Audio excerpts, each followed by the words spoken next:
दोस्तों, पैसे से सब कुछ नहीं खरीदा जा सकता, लेकिन पैसे से बहुत कुछ खरीदा जा सकता है। इस 5 तत्व के बने शरीर में पैसा 6वां तत्व का स्थान ले लिया है, क्योंकि पैसे के बिना जीवन का निर्वाह करना बहुत मुश्किल है। एक आचार्य प्रवचन दे रहे थे कि पैसों के पीछे मत भागो, यह पैसा माया का दलदल है। इस दलदल में जो फंस जाता है वह पूरी जिंदगी दुखी रहता है। और वहाँ पर बैठे सभी लोग उनके प्रवचन को बड़े ध्यान से सुन रहे थे और जोर जोर से तालियां बजा रहे थे, परंतु यह बात उन लोगों को नहीं पता थी कि वह आचार्य इन्हीं बातों को बोलने के लिए पैसा लेता है। यही तो माया का खेल है। इस बात को इस दुनिया में बहुत कम लोग जान पाते हैं, और जिसने जान लिया, समझ लिया, उसको इस माया ने बुलंदियों की चोटी पर पहुंचा दिया। दोस्तों, आज के समय में पैसा कमाना बहुत आसान है, लेकिन पैसे को बचाना बहुत मुश्किल है। बहुत से लोग ऐसे होते हैं कि उनके पास कुछ पैसा आ जाता है तो उनके अंदर घमंड पैदा हो जाता है। दोस्तों, लगभग हम सभी जानते हैं कि ज्ञान और पैसा एक ऐसी चीज़ है।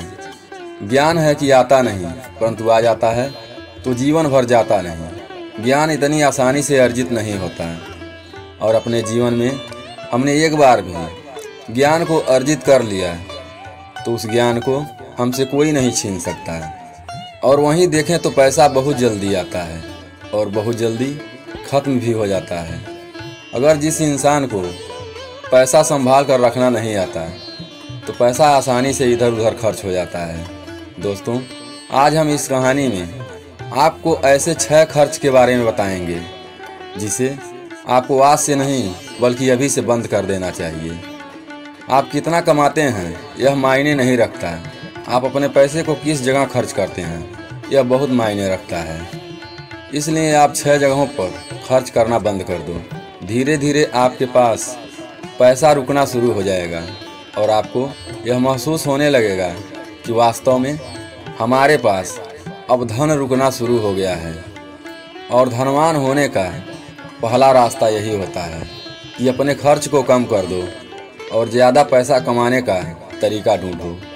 तो आइए इसे कहानी के माध्यम से समझते हैं कि वह कौन से 6 जगह हैं जहां हमें खर्च कम कर देने चाहिए। दोस्तों, इन 6 तरीकों को जानने से पहले यदि हमारे चैनल पर नए हैं तो आपसे एक छोटी सी रिक्वेस्ट, हमारे चैनल को सब्सक्राइब जरूर कर दें और बेल आइकन को प्रेस करके ऑल पर क्लिक करें ताकि अगली वीडियो का नोटिफिकेशन आपको मिलता रहे। तो आइए बिना देरी किए इन 6 तरीकों को समझते हैं। एक गांव में 2 औरतें रहती थी। एक औरत के पास एक भैंस थी और एक औरत के पास एक बकरी। जिसके पास भैंस थी वह भैंस के दूध को संभालना नहीं जानती। वह काफ़ी सारा दूध अपने पालतू कुत्ते और बिल्ली को पिला देती। वह इस तरीके को नहीं जानती कि दूध को कैसे उपयोग में लाया जाता है और कैसे इसको बेचकर धन कमाया जाता है। और वहीं दूसरी औरत जिसके पास एक बकरी थी, वह दूध की कीमत को बहुत अच्छे तरीके से जानती थी। वह औरत उस बकरी के एक एक बूंद को संभाल कर रखती। वह बकरी के सभी दूध को इकट्ठा करती और उसे दही जमाती और दही जमाकर उसमें से घी निकालती और घी को इकट्ठा करके संभाल कर रखती। और दूसरी औरत जिसके पास भैंस थी, वह ना तो दही जमाना जानती थी और ना ही घी निकालना जानती थी। एक दिन उस औरत के घर एक मेहमान आए। उसके घर में रोटी तो थी, पर उसके साथ खाने के लिए कुछ भी नहीं था। यह तो आप भी जानते हैं कि सूखी रोटी किसी को नहीं खिलाया जा सकता। तो वह औरत जिसने बकरी पाल रखा था और उससे घी मांग कर लाती है और कहती है कि मेरे पास भैंस है, मैं 1-2 दिन में तुम्हारा घी वापस कर दूंगी। फिर वह बकरी पालने वाली औरत उस औरत को घी उधार दे देती है और वह औरत अपने घर आती है और मेहमानों को घी के साथ रोटी खाने को देती है। फिर ऐसे ही बहुत दिन निकल जाते हैं, लेकिन वह औरत अभी तक उस औरत को घी वापस नहीं कर पाई। फिर एक दिन बकरी पालने वाली औरत भैंस पालने वाली औरत के पास जाती है और कहती है कि मैंने तुम्हें जो घी दिया था वह तुमसे वापस लेने आई हूँ। यह सुनकर भैंस पालने वाली औरत कहती है, कैसा घी? तुमने हमें कब घी दिया था? जब मेरे पास भैंस है तो भला मैं तुमसे घी क्यों मांगूंगी? हमारे पास खुद इतना सारा दूध है कि मुझे ज़रूरत पड़ेगा तो मैं खुद ही घी निकाल लूँगी। तुमसे मांगने की कोई ज़रूरत ही नहीं। इतना सुनकर वह बकरी पालने वाली औरत अपने घर वापस चली जाती है। फिर वह कई लोगों से जाकर कहने लगी कि मैंने उस भैंस पालने वाली औरत को घी उधार दी थी, पर वह वापस नहीं कर रही है। लेकिन लोगों ने उसके बातों पर विश्वास नहीं किया। उल्टा लोग कहने लगे कि उसके पास तो भैंस है, भला तुमसे क्यों वह घी उधार लेगी? जिससे भी कहती लोग यही जवाब देते कि जिसके पास भैंस होगी और वह भी दूध दे रही होगी तो भला एक बकरी का घी कोई क्यों ले जाएगा। अंत में थक हार कर वह औरत गांव के बाहर एक महात्मा रहते थे उनके पास जाती है और उनसे अपनी सारी समस्या को सुनाती है। फिर महात्मा एक शिष्य से कहकर उस भैंस पालने वाली औरत को बुलवाते हैं। महात्मा का संदेश पाकर वह औरत तुरंत भागी हुई महात्मा के पास आती है। जब महात्मा उससे पूछते हैं कि तुमने जो घी उधार लिया था तुम इस औरत को वापस क्यों नहीं दे रही हो, तब वह भैंस रखने वाली औरत कहती है, महात्मा यह औरत झूठ बोल रही है। हमारे पास खुद भैंस है और वह इतना सारा दूध देती है, फिर मैं इस बकरी पालने वाली औरत से घी उधार क्यों लूँगी? अब आप ही फैसला कीजिए, क्या सच में एक भैंस पालने वाली औरत एक बकरी पालने वाली औरत से घी उधार ले सकती है, जबकि उसके पास खुद दूध भरा पड़ा है? और बकरी कितना दूध देती है कि जिससे यह घी निकालेगी और किसी को उधार देगी? फिर दोनों औरत आपस में झगड़ा करने लगती हैं। महात्मा दोनों औरतों को शांत करते हुए कुछ सोचने लगते हैं। बहुत देर सोचने के बाद तब महात्मा कहते हैं, हमारे पास 2 लोटा है और दोनों लोटे में पानी भरा हुआ है। तुम दोनों पहले जाओ और अच्छे से हाथ मुंह और पैर को धोकर आओ। फिर भैंस रखने वाली औरत कहती है, महात्मा भला 1 लोटा पानी में मुंह हाथ पैर कैसे धोया जा सकता है? और वहीं बकरी पालने वाली औरत लोटा उठाती है और लेकर चली जाती है और अच्छे से मुंह हाथ पैर को धोती है और उसके बाद भी उस लोटे में कुछ पानी बचाकर लेकर महात्मा के पास आती है। और भैंस रखने वाली औरत लोटे के पानी को लेकर जाती है और सिर्फ हाथ धोकर लोटा का सारा पानी खत्म करके गुरु के पास आती है। जब महात्मा दोनों औरत के लोटे को देखते हैं तब वह फैसला करते हैं और भैंस पालने वाली औरत से कहते हैं कि वास्तव में तुमने बकरी पालने वाली औरत से घी उधार लिया है और तुम्हें ईमानदारी से उसके घी को वापस कर देना चाहिए। धीरे धीरे वहाँ पर गांव वाले भी इकट्ठा हो गए थे। तब गांव वालों ने कहा, महात्मा आखिर इस बात को साबित कैसे किया जा सकता है? तब महात्मा कहते हैं, इसका प्रत्यक्ष प्रमाण यह लोटा है, क्योंकि बकरी पालने वाली औरत सिर्फ 1 लोटे पानी में अपना मुंह हाथ और पैर धोए और लोटे में कुछ पानी बचा भी लिया। और वहीं भैंस पालने वाली औरत केवल हाथ धोकर सारा पानी खत्म कर दिया।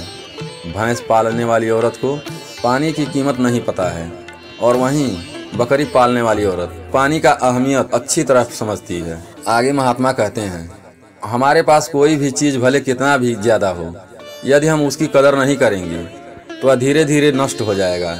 और वहीं हमारे पास कोई चीज़ कम भी है तो हम उसको अच्छे तरीके से इस्तेमाल करते हैं और उसकी कीमत को अच्छे से समझते हैं तो वह धीरे धीरे बढ़ता चला जाता है और हम उससे फ़ायदा भी ले सकते हैं। जैसे बकरी पालने वाली औरत के पास इतना कम दूध होते हुए भी उसने दूध को इकट्ठा किया और दही जमाया और घी निकाला।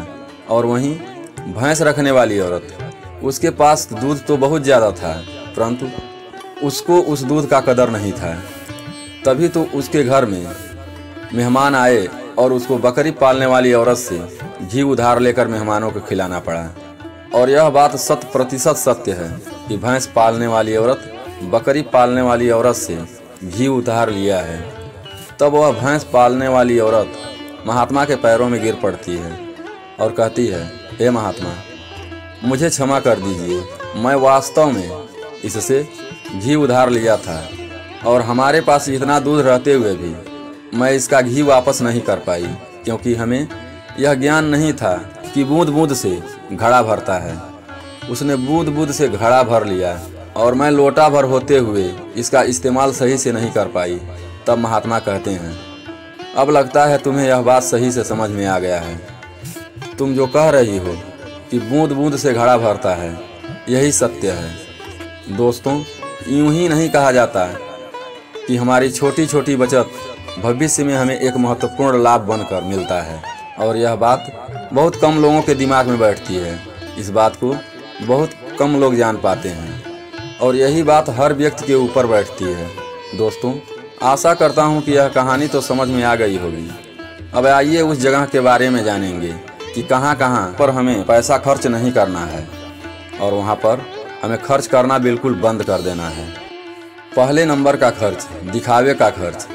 यह खर्च हमें बिल्कुल नहीं करनी चाहिए। उदाहरण के तौर पर, आपके अगल बगल किसी पड़ोसी ने कोई महंगी गाड़ी ले ली तो हमें अंदर ही अंदर जलन होने लगता है और हमारा मन भी यही करने लगता है कि क्यों ना हम भी एक गाड़ी ले आएं, और इसी दिखावे के चक्कर में हम आजीवन गरीब रह जाते हैं।